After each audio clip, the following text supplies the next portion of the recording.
A teraz pozor, toto ste ešte nikdy nevideli. Sledujete nezostrihaný záznam olympijského víťaza z Aten v gymnastike Valéria Gončarová.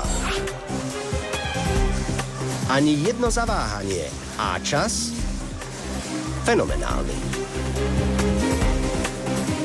Valérij Gončarov pokračuje na boxerkách. Aj tu sa pohybuje s nebývalou eleganciou a rýchlosťou. Valérij Gončarov, ikona svetovej gymnastiky, jednoducho neurobil chybu. Dotýka sa bielej boxerky a sledujte jeho výkon na guliach. Neuveriteľné. Toto je Gončarovova exhibícia a jeden z najlepších výkonov všetkých čias. Elegantné salto len potvrdzuje, že Valérij Gončarov si priniesol životnú formu. Valérij mierí do cieľa v čase 23 sekúnd. Neuveriteľné.